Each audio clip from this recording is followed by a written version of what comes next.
They fought in Pearl Harbor. They fought through the Battle of Midway. And it's only fitting we honor them and those they serve with throughout those fateful years. Commander Lewis Conter, USS Arizona survivor, facing the USS Arizona, will now lead members of our greatest generation in the return to salute to the USS William P. Lawrence as she passes close aboard. Gentlemen, hand salute.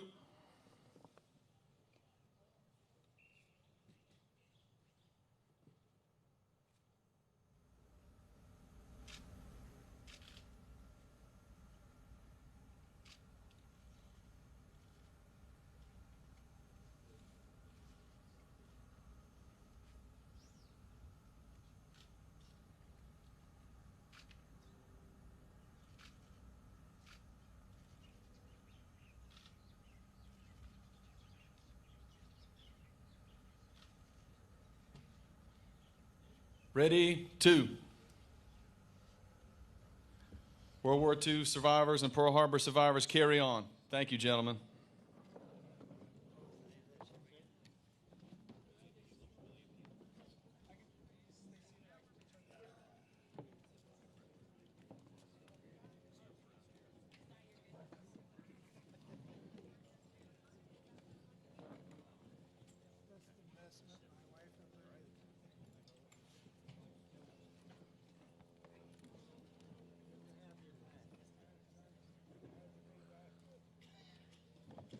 We'd like to thank our veterans, the USS William P. Lawrence, the Hawaii Air National Guard, and the United States Air Force for participating in today's ceremony.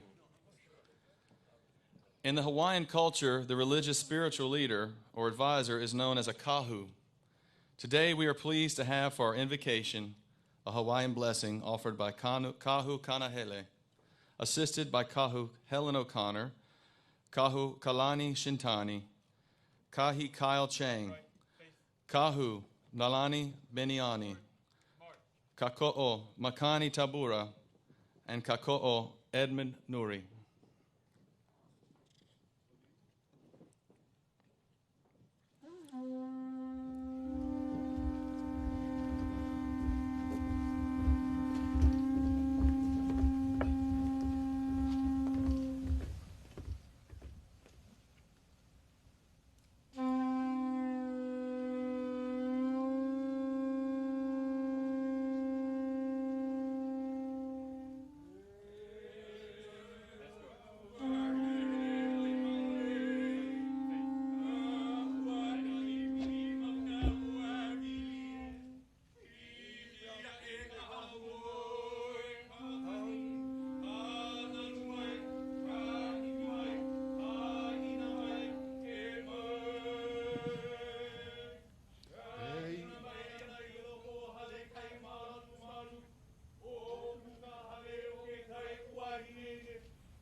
And the ancient chant says, you and I here in this place together as one. Many have come from over the great waves and over the great seas to be here, and through the piercing, beautiful air of Hawaii, and have arrived. And so in this very sacred moment in time, an ancient chant goes out announcing your arrival, your beginning, and we start again in life. The chant is 300 years old.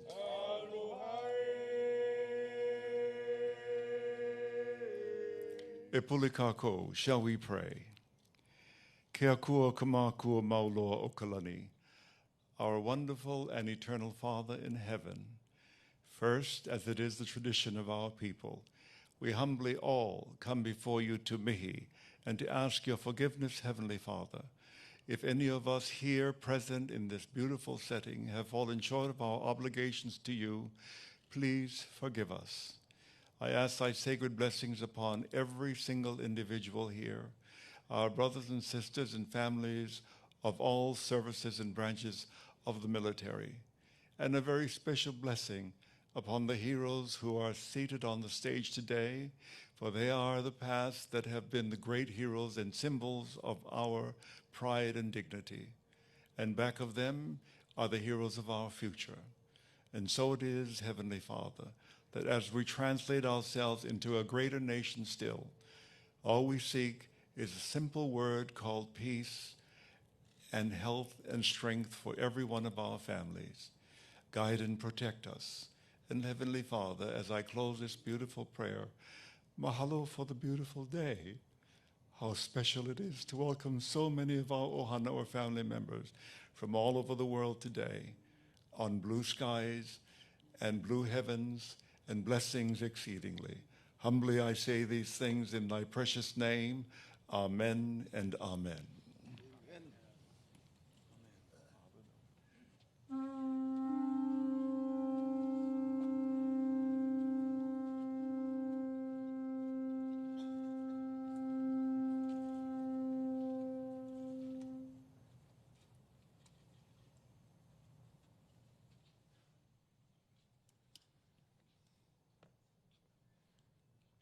Thank you, Kahu. For the past 38 years, the Japan Religious Committee for World Federation has offered a prayer for peace on this occasion. We're honored to have them once again as part of this year's ceremony. Reverend Fujita will offer the prayer, followed by the English translation by Mr. Stephen Silver.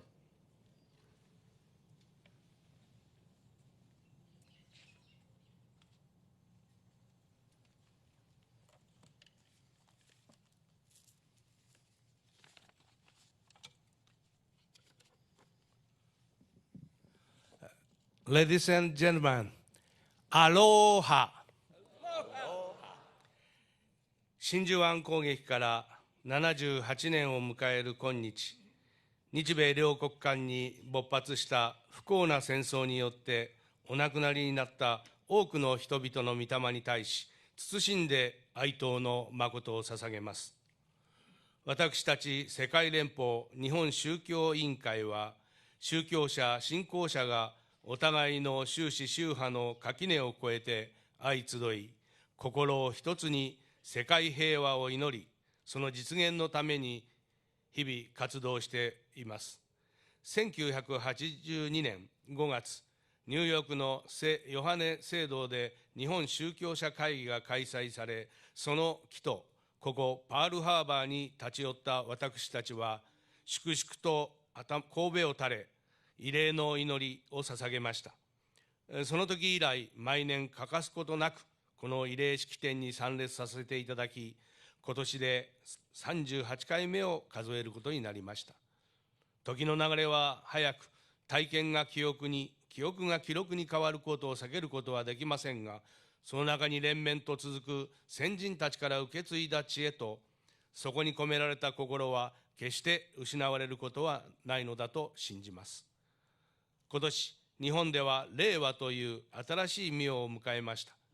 令和には清らかで美しい心を持って、日本ばかりではなく、世界の平和な未来を願うとの意味が込められております。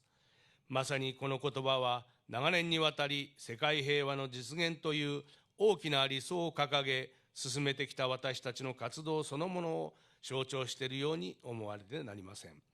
かつて日本両国は日米両国は想像を絶する悲劇と苦難に見舞われましたが、今ここに集い、共に祈りを捧げる私たちの姿は、たとえ一度は敵味方に分かれたとしても、やがては親しい友、仲睦まじい同胞のように互いを思いやり、信じ合うことができるようになるのだということを改めて私たちに確信させてくれます。しかしながら、いまだ世界はテロ、紛争、貧困、環境破壊などさまざまな要因によって罪のない人々が大切な家族や友人を失い、住む場所さえ奪われるといった困難な現実に直面しております。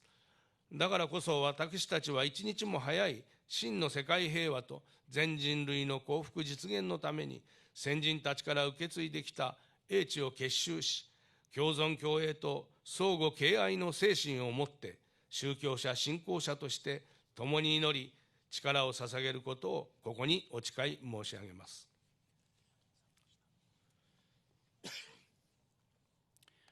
78 years to the day from the attack on Pearl Harbor. We gather here today to pay our respects to the souls of the countless men, women, and children who lost their lives in the bitter conflict that once divided the great nations of the United States of America and Japan. Time marches inexorably onward, converting experience into memories and memories into historical archives. Yet I, for one, remain convinced that the wisdom of mankind will prevail. In the 1940s, Japan and the United States experienced tragedy and suffering on a scale that defies the modern imagination.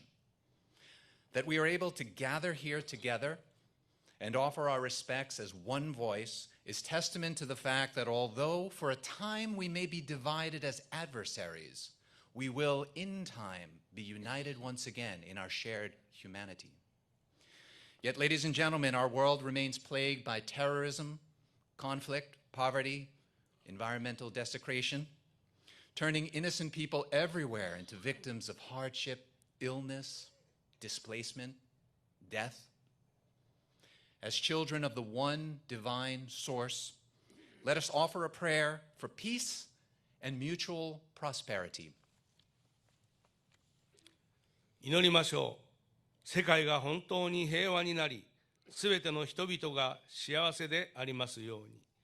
この地球を一つの家として、生きとし生ける者が共に生き、慈しみと愛と誠に満ちた明るく楽しい世の中になりますように。ありがとうございました。Thank you. Mahalo. May peace, genuine peace, reign on earth. May all mankind find happiness. May all living creatures share the planet together in harmony. And may the world be filled with compassion, love, and light. Thank you, ladies and gentlemen.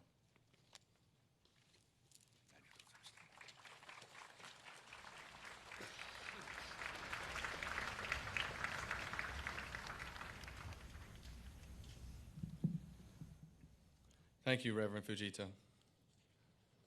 Today's National Pearl Harbor Remembrance Day commemoration is co-hosted, as it has been since 2005, by the National Park Service and the United States Navy.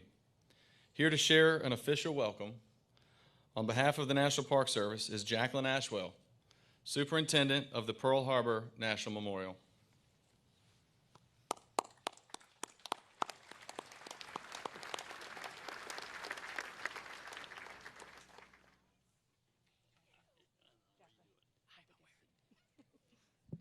Yes, thank you. I was going to say that you could all be seated. Good morning, everyone. Aloha. Aloha. Among the dignitaries we welcome today, and please do hold your applause until the end, the Honorable David Ige, Governor, State of Hawaii, the Honorable David Bernhardt, Secretary of the Interior, the Honorable Brian Schatz, U.S. Senator, the Honorable Harry B. Harris, U.S. Ambassador, Republic of Korea, Ms. Claire Connors, Attorney General, State of Hawaii, Admiral John Aquilino, Commander, U.S. Pacific Fleet, General Charles Q. Brown, Jr., Commander, Pacific Air Forces, General Yoshinara Maruno, Chief of Staff, Japan Air Self-Defense, Mrs. LaCamera, spouse of General LaCamera, Commanding General, U.S. Army Pacific, General, retired, Raymond E. Johns, Jr., Lieutenant General Michael Minahan, Chief of Staff, U.S. Indo-Pacific Command, the Honorable Kirk Caldwell, Mayor of the City and County of Honolulu, the Honorable Mike Victorino, Mayor, Maui County, the Honorable Tatsunobu Isoda, Mayor of Nagaoka, Japan, members of the Consular Corps, members of the Senior Executive Service, and all other flag and general officers, elected and appointed officials, business and community leaders. Iko momai, welcome.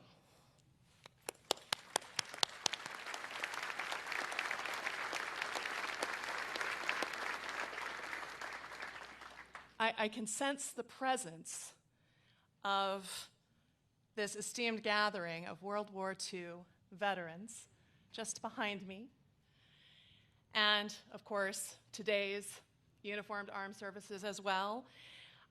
Traditionally, we have had these gentlemen sit in the front rows where I'm able to make eye contact with you, exchange knowing glances with Mr. Lou Conter.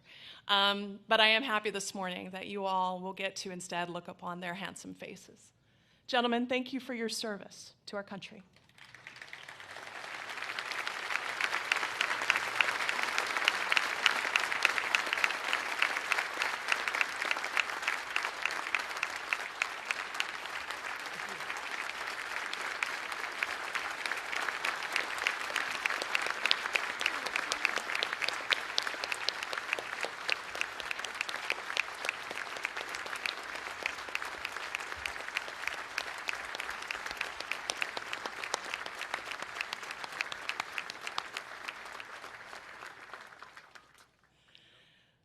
As we gather this morning to commemorate the 78th anniversary of the attack on Oahu, I am reminded of just what a year it has been at Pearl Harbor. I am deeply, deeply grateful this year for the unwavering support of the United States Navy. We were, for the first time last year, on the 77th commemoration, it was the first time that we were unable to go to the Arizona Memorial and pay our respects at the Shrine Room wall because we were doing repairs to the memorial. And I want to say that every single time that the National Park Service asked for the support of the United States Navy, the Navy did everything that they could to help us. And together, we successfully implemented very challenging repairs on an ambitious timeline. And it is clear to me that there has never been, perhaps ever, a time when our relationship has been stronger. Thank you.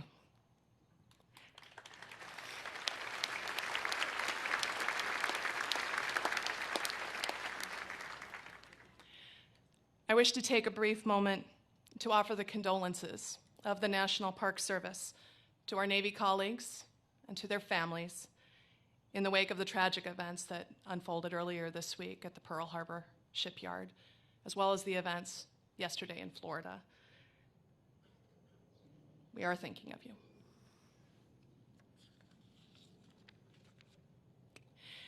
As each year passes, we lose more of our friends who served here on December 7th, 1941, or who witnessed the attack. Among those we remember are Lonnie Cook of the USS Arizona and his shipmate, Lauren Bruner, who will be laid to rest this evening within the Arizona. We also lost a few of our uncles this year. So for those of you joining us from outside the state of Hawaii, uncles or aunties is a term of endearment that we use for our elders, even if we're not related by blood, because we are related by community. And this year we lost Uncle Everett, Uncle Al, Uncle Jimmy, that is to say, Everett Highland, Al Rodriguez, and Jimmy Lee, all of whom volunteered here at the Visitor Center for decades, sharing their stories, connecting with the public, bringing the history alive in a way that is just impossible to replicate. We lost Uncle Jimmy just last week. He volunteered around 500 hours a year for 30 years. And he provided a very unique perspective that was particularly relatable to children. Children often have a difficult time grasping what happened here at Pearl Harbor because they're not old enough to know the horrors of war or to have considered whether or not to serve their country in the U.S. military. Jimmy didn't fight at Pearl Harbor. He was an 11-year-old boy living less than a mile from Battleship Row, and he and his brothers watched the attack unfold. He also used to speak very poignantly about the loss of his best friend, Toshi Yamamoto. Toshi, who was Japanese, disappeared along with his family and most of their possessions immediately after the attack. And Jimmy looked for Toshi for years. He would write editorials to the paper on December 7th, go on television, everything. And he never reconnected with Toshi. And so he was able to use these personal experiences to connect with youth, not only about the history, but also about the value of friendship and how very precious it is.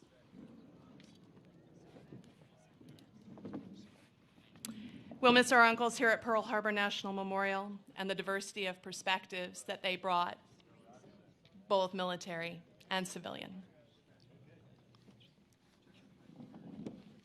It's very warm in the sun, isn't it? Yes.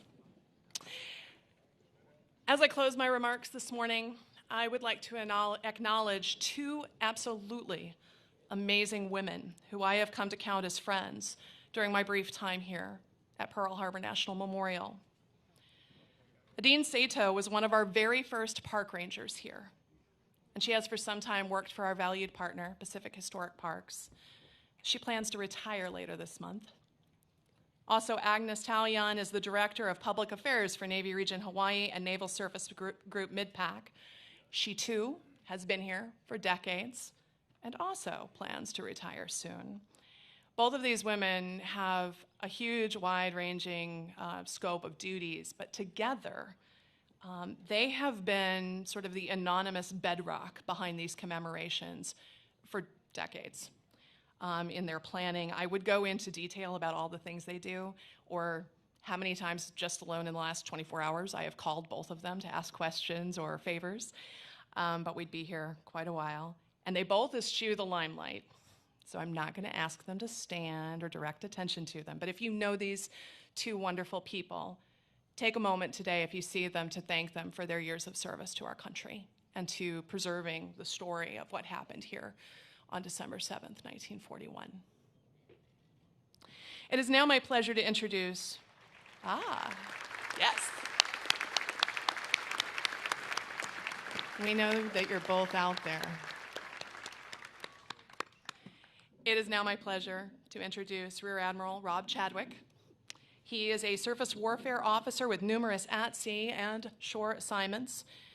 As Commander, Navy Region Hawaii, he oversees installations on Oahu and Kauai, Joint Base Pearl Harbor Hickam, and Pacific Missile Range Barking Sands. As Commander, Naval Surface Group Middle Pacific, he provides oversight for surface ships home ported here in Hawaii. And to me, he is a very valued colleague. Ladies and gentlemen, Rob Chadwick.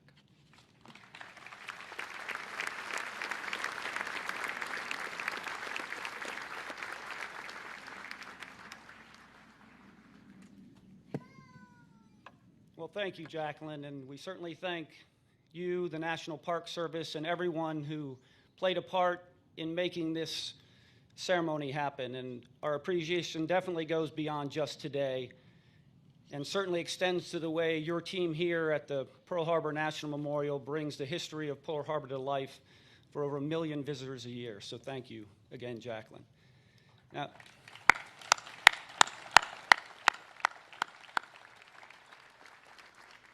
Now, one of my primary roles today is to provide a warm aloha and welcome to our distinguished guests, all guests, and really everyone who's come here to take part in this important ceremony. And Jacqueline obviously acknowledged the tragedy that happened earlier this week at our beloved shipyard, and I can certainly convey that our thoughts and prayers remain with the families of the victims and everyone affected. But I should also highlight the amazing outpouring of love and support from the local community. We have definitely felt the sense of ohana that has embraced the military community here for generations. And the generation we honor today is the one that has earned that title that you've already heard, the greatest generation. And so our warmest welcome certainly goes to our Pearl Harbor survivors and other World War II veterans and their families. You know,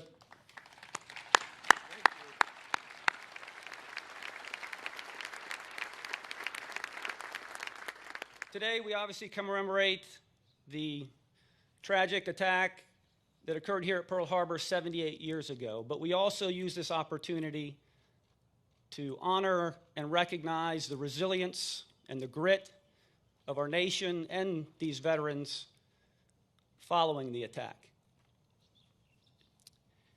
And to the veterans behind me, we owe a debt of gratitude that we can never truly repay. With this ceremony, it's an opportunity to recognize them and show our appreciation. And to the veterans, I will tell you that those of us who wear the uniform now certainly understand the gravity of the legacy that we inherited from the greatest generation. And we strive every day to honor your service with our service. But gentlemen, you are a tough act to follow.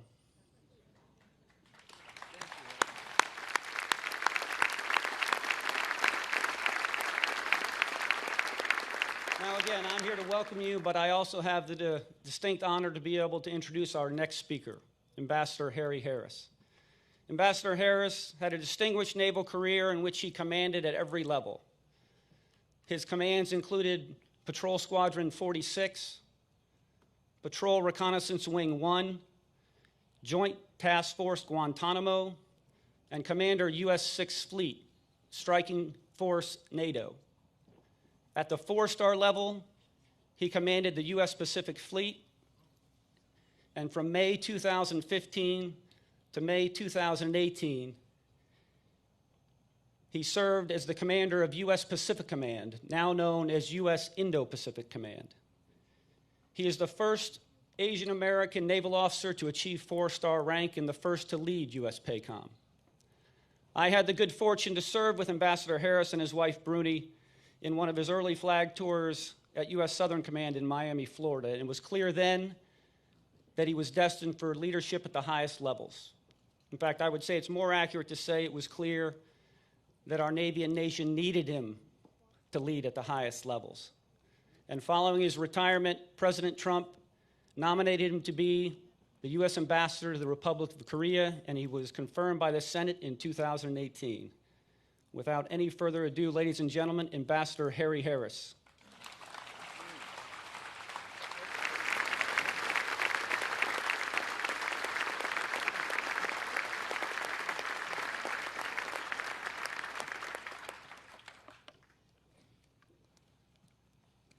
Thanks, Rob, for that great introduction and for your leadership here at Navy Region, Hawaii.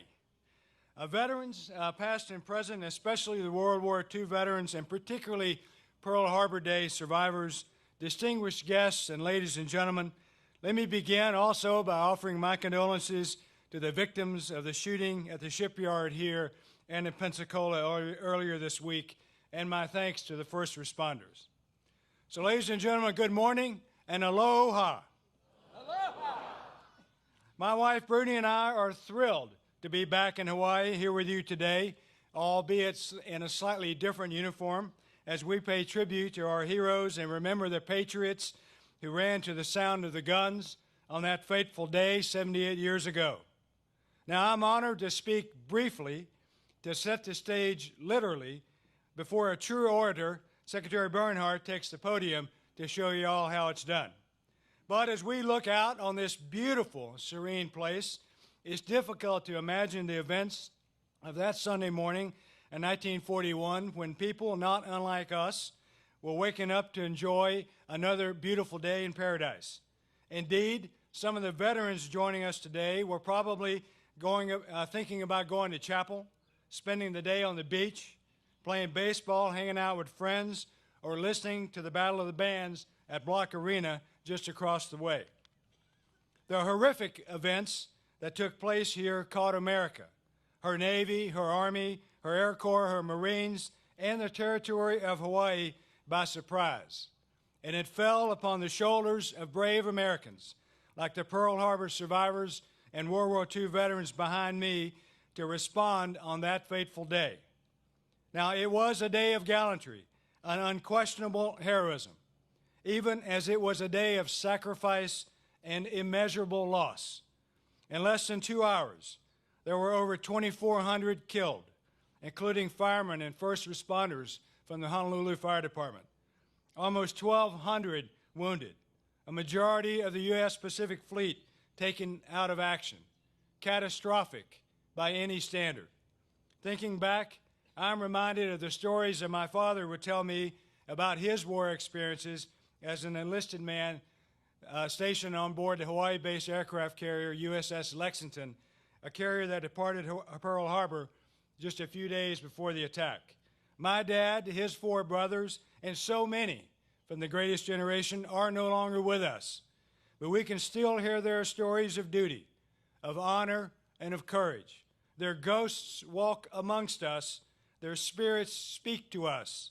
Protect this house. This will defend. The fact that we are here today, citizens and friends of the greatest nation on earth, is a manifestation of the immeasurable debt that we owe all who served then and those who wear the cloth of our nation now, both at home and abroad. The greatest generation played a pivotal role underwriting the freedoms that we enjoy today. And I offer my salute and deepest gratitude to all of you for your commitment to our nation and for boldly defending America in her time of greatest need. Your actions serve as a lasting example to the generations that have followed you onto the battlefields in Korea, in Vietnam, in the Persian Gulf, the Balkans, Afghanistan, and Iraq, and so many other foreign lands, as well as our men and women who continue to bravely pursue and engage our enemies today to keep America safe, to indeed protect this house. So, ladies and gentlemen, every December 7th, we remember the past actions of our veterans on Oahu because they inspire us today and because they shape our tomorrows. America is the country she is because of young men and women who are willing to forego wearing a business suit, forego strolling down Easy Street, and forego living the good life, to wear instead the cloth of our nation, to travel instead along an uncertain road fraught with peril, to live instead a life on the ragged edge of danger, to live lives that matter on the fundamental level. America is blessed beyond riches. Our nation is blessed to have a network of alliances and partnerships and to have strong men and women with exceptional courage who are willing and able to step forward to do whatever it takes to defend America whenever Lady Liberty finds herself in jeopardy. Now, having served most of my Navy career here in the Pacific, and now as the ambassador to Korea, I see firsthand how important America's alliances are to peace, prosperity, and stability in the vast Indo-Pacific and beyond. Trust me, I know. To America's World War II patriots here with us this morning, because of you, our country is both defined by her storied past and invigorated by her boundless future. We rise today to author that future, emboldened by the intrepid service of those who came before us and carried onward by those young men and women who serve as diplomats, as soldiers, sailors, airmen, and Marines today. May God bless our military men and women and diplomats past and present who stand the watch and answer when called. May God bless this beautiful state of Hawaii, and may God bless the United States of America, which has always been and forever shall be the land of the free and the home of the brave. Thank you very much, and mahalo.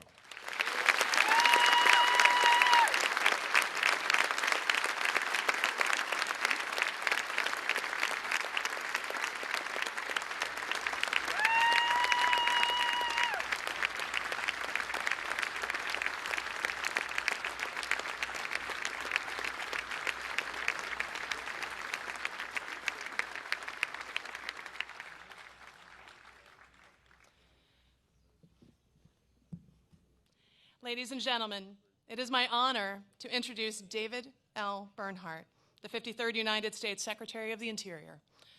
But before I do so, let me tell you a little bit about the Secretary, the Department of Interior, and some of its accomplishments under the Secretary's leadership.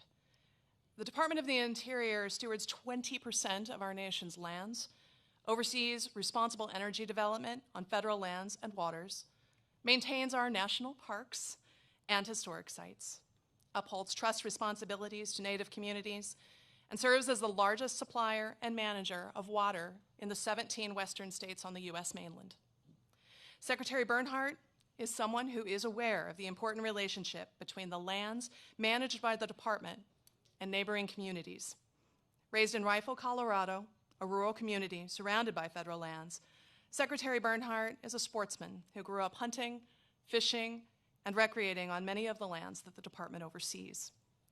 He has legal, policy, and administrative experience in the areas of natural resources, energy, multiple use, conservation, and tribal matters, with nearly a decade of service in senior-level positions at the Department of Interior, including as solicitor and as deputy secretary.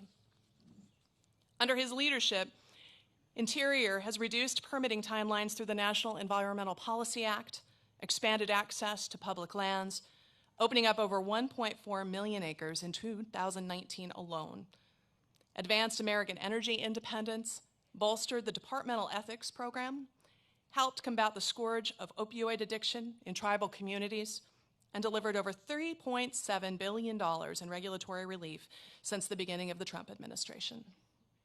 Here at Pearl Harbor, we have particularly appreciated the support of the department throughout a number of things, most recently the repairs to the USS Arizona Memorial.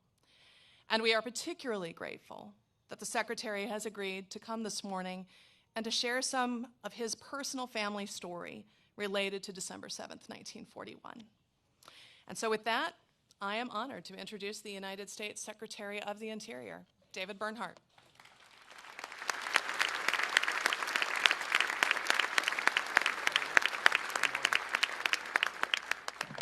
Good morning. Thank you, Jacqueline, for your introduction.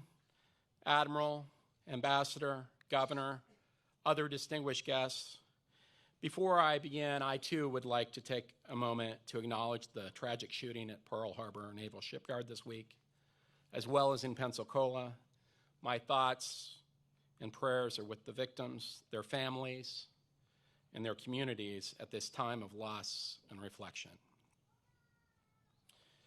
I am privileged to join you today in memorializing the lives lost here in the attack on Pearl Harbor and the airfields of Oahu. We also honor the survivors, both military and civilian, and their fellow veterans, expressing our shared gratitude for their sacrifice and service throughout the war and beyond. As has been stated, many distinguished veterans of World War II are here today, and their stories, their service, and their bravery are a source of inspiration to civilians and soldiers alike. As Secretary of the Interior, I am proud to serve President Trump, who is deeply committed to a safer America that honors our veterans and our servicemen and women and salutes our flag, a beacon of freedom around the world. The Department of the Interior has the stewardship responsibility of administering the Pearl Harbor National Memorial, including the newly reopened USS Arizona Memorial, through the Park Service. And in partnership, as you've heard, in partnership with the United States Navy, the National Park Service has operated the USS Arizona Memorial since 1980, maintained the USS Oklahoma Memorial since 2007, and maintained the USS Utah Memorial since 2008. When all three memorials were incorporated into the World War II Valor in the Pacific National Monument that was done by presidential proclamation. This year, the Pearl Harbor sites were established in law as the Pearl Harbor National Memorial within the John Dingell Jr. Conservation Management and Recreation Act, which the President signed on March 12th. The purposes of the memorial are to preserve and interpret and commemorate for the benefit of present and future generations the history of World War II in the Pacific from the events on December 7th, 1941 to the point of peace and reconciliation. This is among our nation's most cherished memorials, not just because of Pearl Harbor's significance and symbolism in American history, and not merely because it serves as one of America's principal war memorials. A special reverence is also due because it is the final resting place of so many of Americans. And for that reason, Pearl Harbor is truly sacred. To me, the essence of Pearl Harbor lies in a relationship between fate and resolve. Fate was on the mind of Winston Churchill in addressing a joint session of Congress only 2 weeks after the attack. In a speech known by its most famous line, "Now we are the masters of our own fate," Churchill referenced the long arm that reached out across the oceans to bring the United States into the forefront of a world war. That long arm tugged not only at these islands, but on the hearts and the minds of the American people, turning us into a nation that would answer a call and rescue civilization from the brink. We know that in the wake of the attacks, like so many other points in America history, America would demonstrate a resolve, and we would become a master of our own fate. Now, this, of course, was gradual. The glimmers of victory, the theme of our gathering here today, came out of the ashes of December 7th, 1941. The Doolittle Raid, the Battle of the Coral Sea, the Battle of Midway. The resolve shown by our armed forces in 1941 and 42 gave the American people a sliver of hope that our fate was not sealed, that in the case of Pearl Harbor, past was not prologue, and that the glimmers of victory had begun to emerge. We know too well that victory would come at a tremendous price, a price especially evident when one visits the World War II Memorial on the National Mall in Washington, D.C. That memorial is also administered by the Park Service and the Department of the Interior, and that memorial tells the story of the sacrifice and unity of purpose of a nation.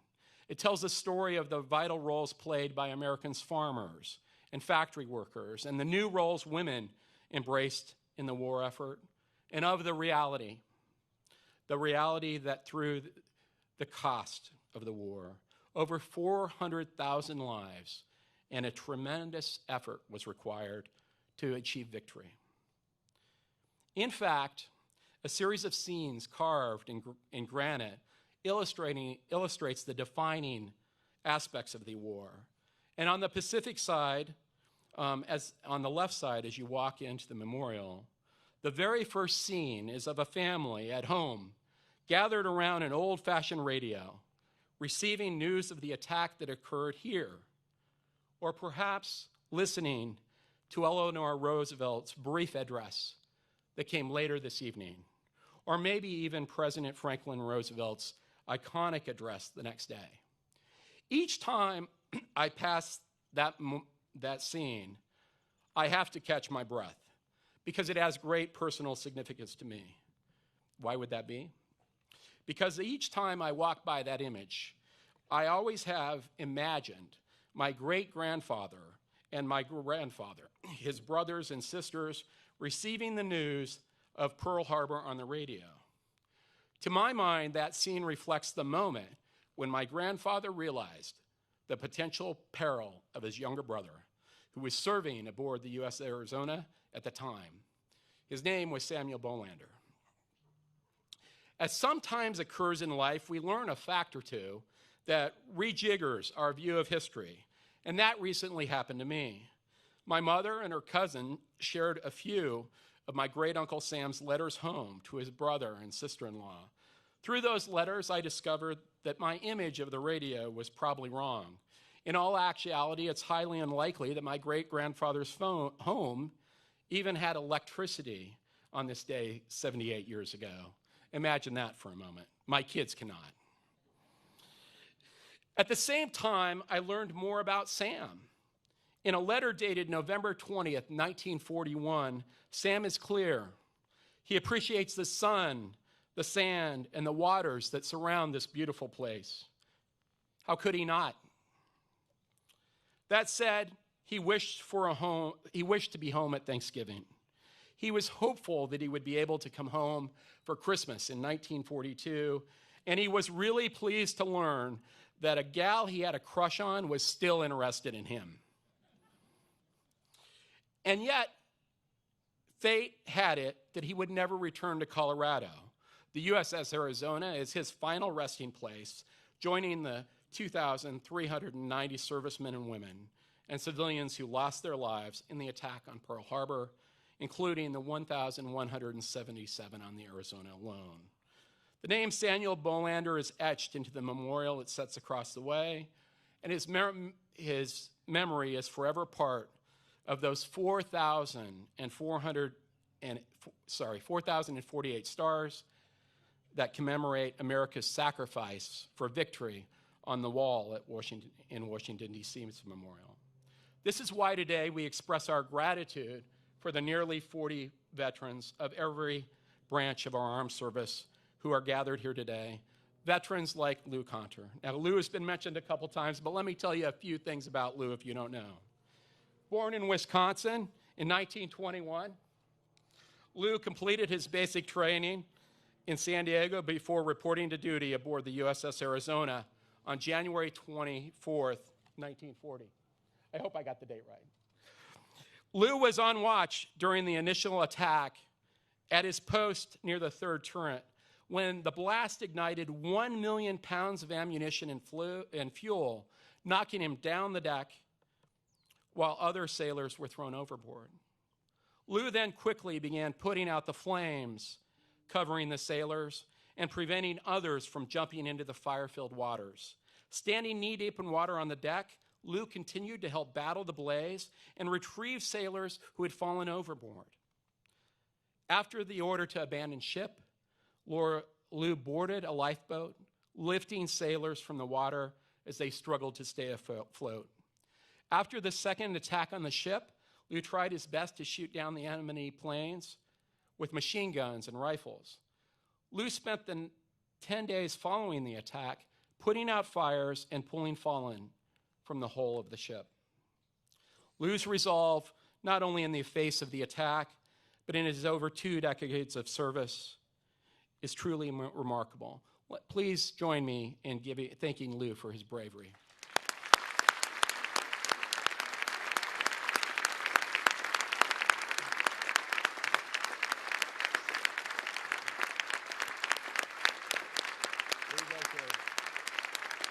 That's pretty good. That's right. The truth is, Lou is not alone. The veterans of the attacks that gather on stage exemplify the resolve of America's greatest generation, has been said, and it is that resolve that allowed victory to ultimately shine through. Today, one lasting legacy of Pearl Harbor is the lesson the nearly 2 million annual visitors draw from visiting this memorial, a lesson of fate and of resolve, of the endurance of American freedom. To keep that memory alive, and now our department works closely with the Pearl Harbor Historic Sites, the USS Bowfin Submarine Museum and Park, the Battleship Missouri Memorial, and the Pearl Harbor Aviation Memorial. The National Park Service and the Navy work so closely together to conserve historic resources and serve the visiting public. All of this ensures that the memorial remains a collaborative effort that is most effective in honoring those who have served. It has been a privilege to be able to speak to you all today. Thank you for your dedication to preserving this memorial for the American people. God bless our veterans and all our servicemen, and God bless the United States of America. Thank you.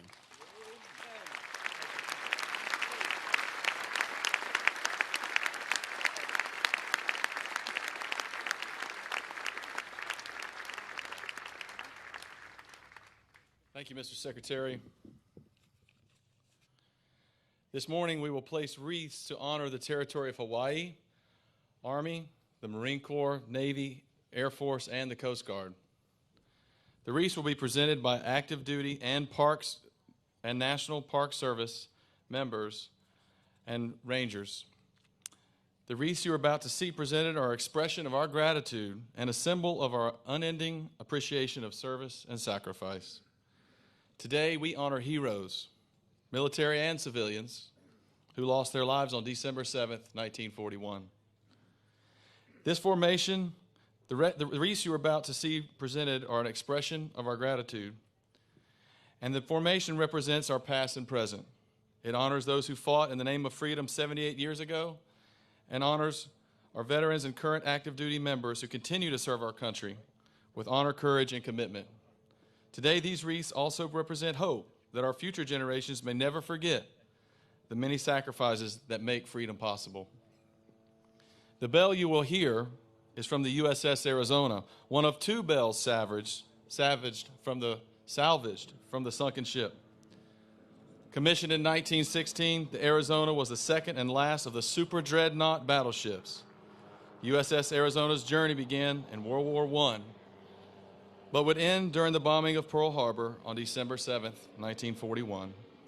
Now marking the final resting place of almost 1,000 sailors and Marines, the USS Arizona Memorial honors all American service members killed on December 7th and stands in remembrance of all who were lost in World War II. The territory of Hawaii. On that fateful morning, 49 civilians lost their lives as a result of the attack. As a base for all of the military services, the then territory of Hawaii and its citizens played a major role in one of history's greatest salvage and repair efforts, quickly restoring most of the damaged ships and expediting their return to the fleet. Hawaii citizens opened their homes and businesses to servicemen stationed in the islands and continue to serve those returning from war patrols.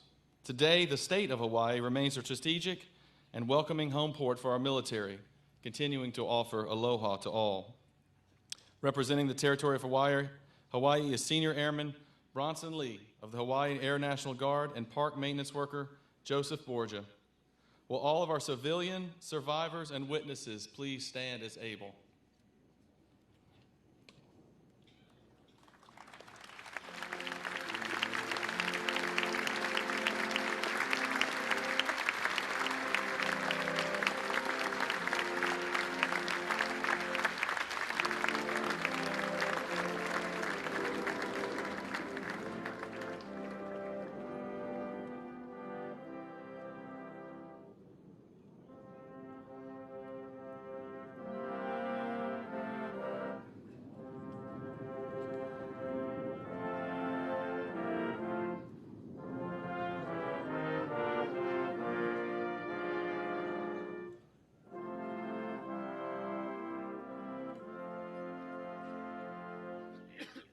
Civilian survivors and witnesses, please be seated, and thank you.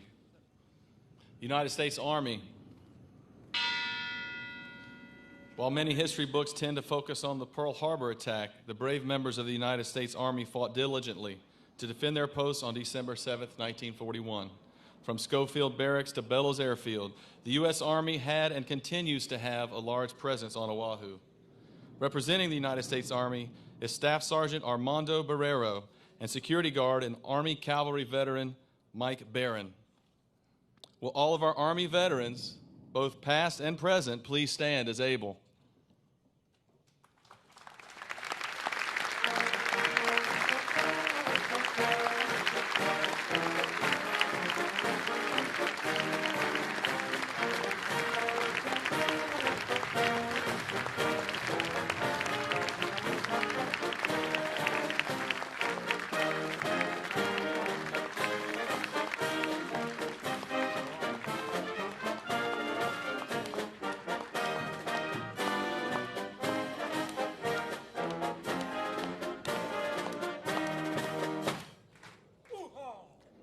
Army veterans, please be seated. Thank you.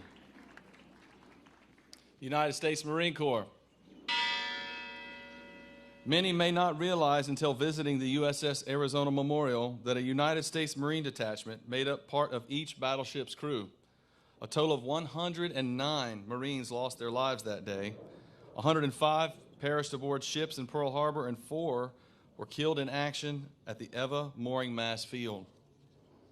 Representing the United States Marine Corps is Lance Corporal Jeriel Nunez, and Park Guide and Marine Corps veteran Phil Lingenfelter. Will all of our Marine Corps veterans, both past and present, please stand as able?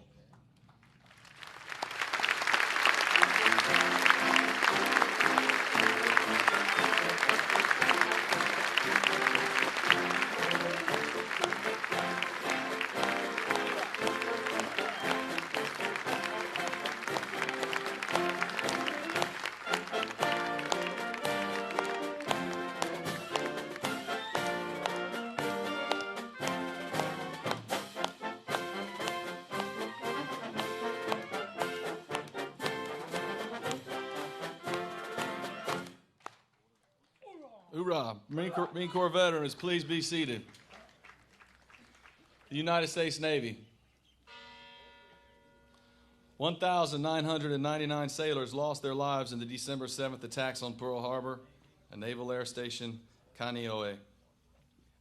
Many sailors met their final resting place in the waters directly behind me while defending their ships and helping their shipmates escape the burning waters. Many more were assisted in rescue and recovery efforts in the days and weeks that followed. Representing the United States Navy is Petty Officer First Class Caleb Brannon and his father, Park Security Guard and Navy veteran, Mr. Keldon Branham. Will all of our Navy veterans, both past and present, please stand as able?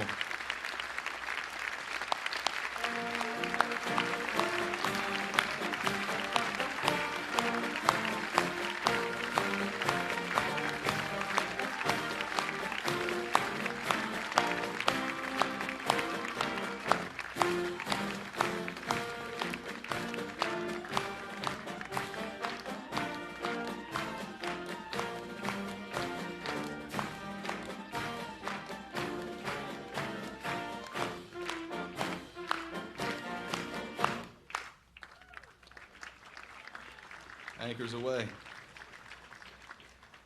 Thank you, Navy veterans. Please be seated.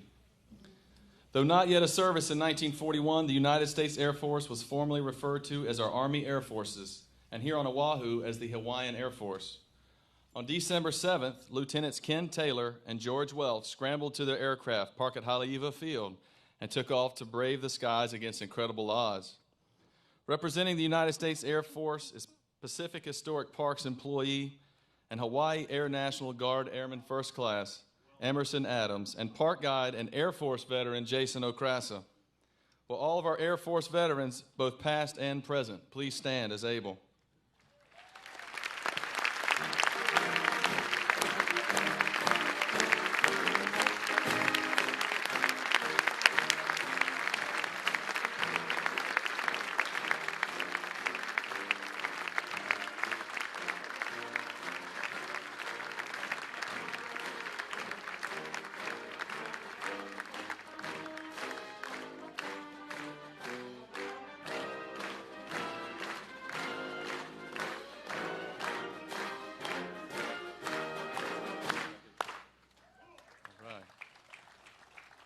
Air Force veterans, please be seated. The United States Coast Guard. At the time of the attack, U.S. Coast Guard vessels in Hawaii were all stationed in Honolulu. At 0645, the patrol craft Tiger intercepted a dispatch from USS Ward that claimed destruction of the submarine. Later, Tiger itself came under enemy fire as it participated in the defense of Oahu. Representing the United States Coast Guard is Petty Officer Scott Whited and National Park Service maintenance worker and combat veteran William Lewis Akima III. Will all of our Coast Guard veterans, both past and present, please stand as able?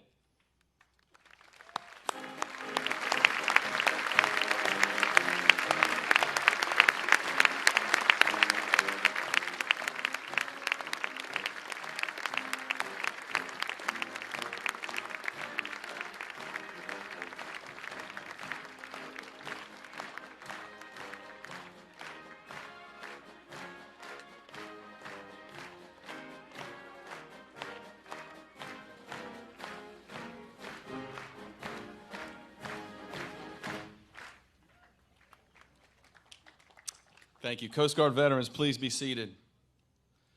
Wreath presenters, thank you.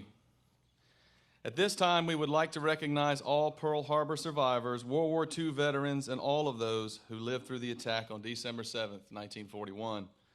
On that day and in the years that followed, you superbly executed your duties at your post and weathered the storm of war. It is because of you and others like you that we enjoy freedom and liberty in this great country today. Will the guests please stand and join me in expressing our appreciation? A grateful nation applauds all of you today.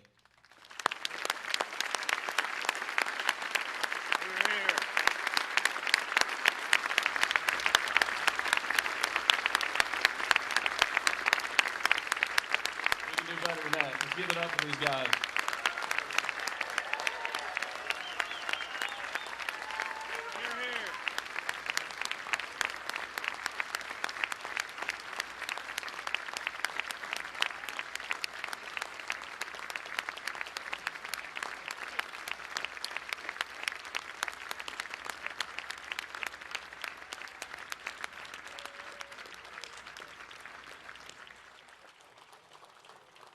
Thank you. A vintage 1940s Globe Swift aircraft will soon fly overhead.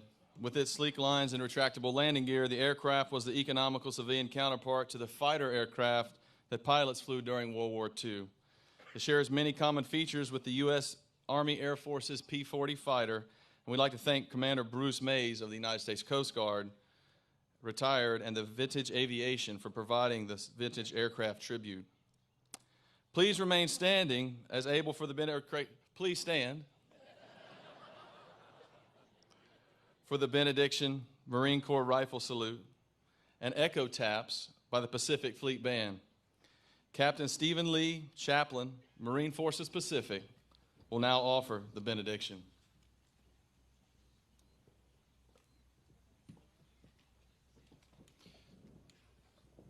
Peace be with you. Please join me in the benediction. Let us pray.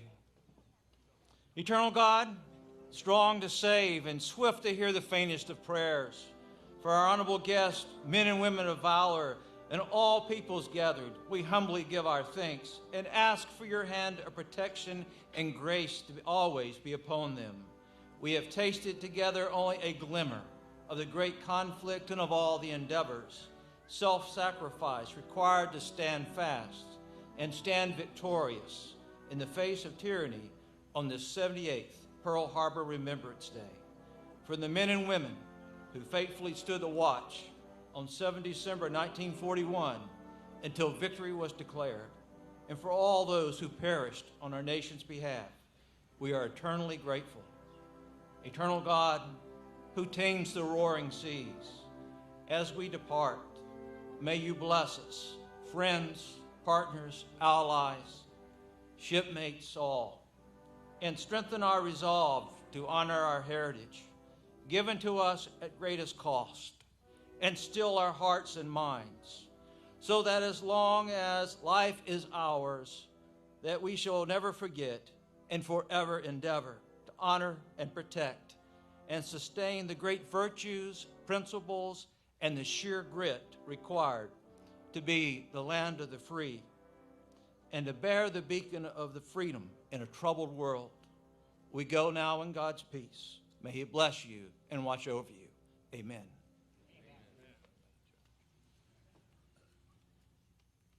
Thank you, Chaplain. Stand by for rifle salute.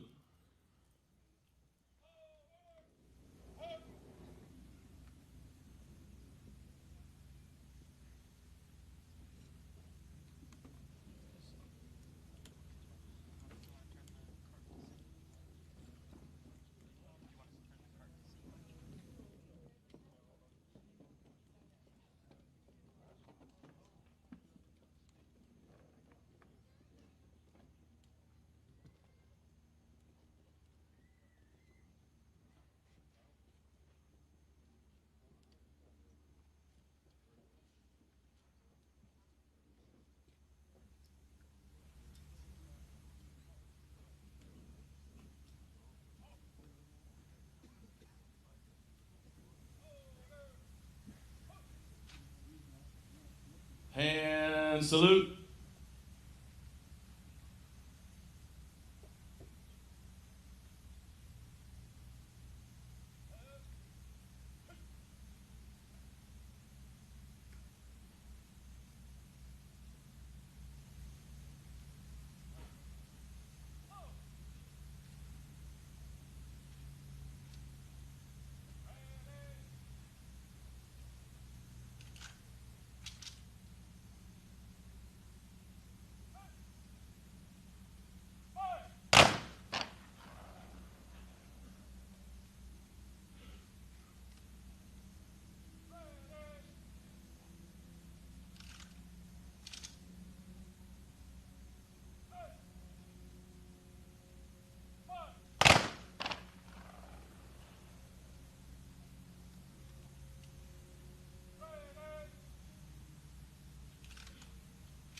Ready? 2. Side boys, post.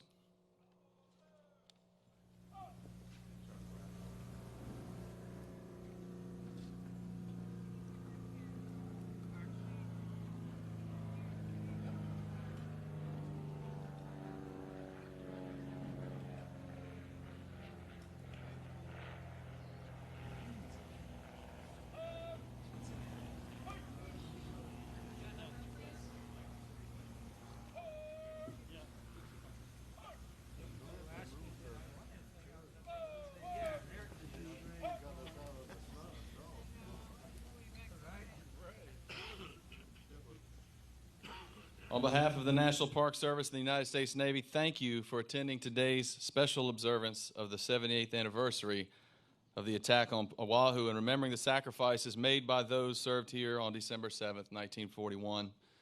To those who are watching our ceremony through our online broadcast, we extend our sincere aloha. This ceremony would not have been possible today without the critical assistance of Pacific Historic Parks, the Sea Cadets, local Junior Reserve Officer Training Corps units, and the Defense Media Activity. Thank you. Please remain standing for the departure of the official party and our honored guests. Following the departure of the official party, we invite our Pearl Harbor survivors and World War II veterans to participate in the Walk of Honor. More on that momentarily.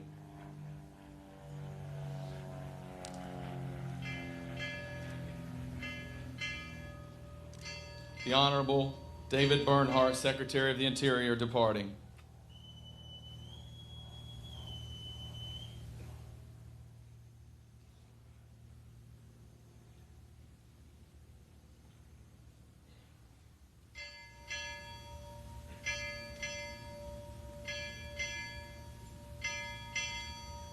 The Honorable Harry Harris, Ambassador of the United States, departing.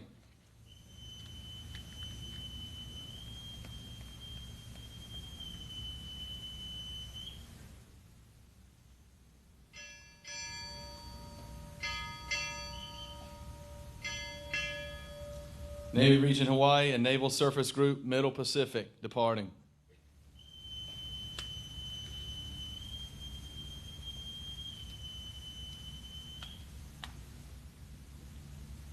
Ms. Jacqueline Ashwell, Superintendent, Pearl Harbor National Memorial, National Park Service, departing.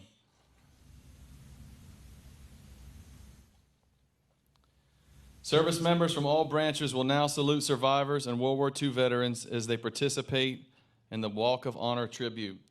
We ask the general audience to please remain in your seats for a few moments as our most honored guests, our Pearl Harbor survivors and our World War II veterans, and all of those who lived through the attack on December 7th, 1941, both military and civilian, depart.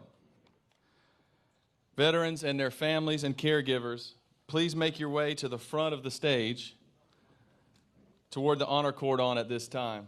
Right over here off this ramp, gentlemen. Active duty service members and family, if you want to line the walkway here to my right, family members, you're welcome to join your veterans and Pearl Harbor survivors.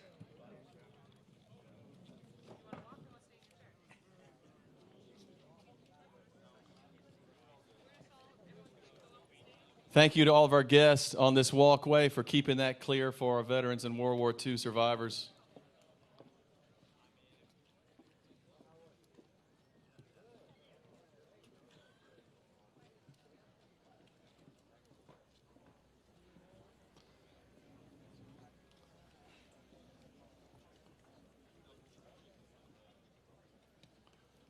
Thank you to everyone. Please enjoy patriotic songs performed by the United States Pacific Fleet Band as you depart today. Good job. Thanks, my brother. You too. Tugboats from Joint Base Pearl Harbor Hickam will be in the harbor conducting a water tribute. This concludes our ceremony. Thank you, and have a wonderful day.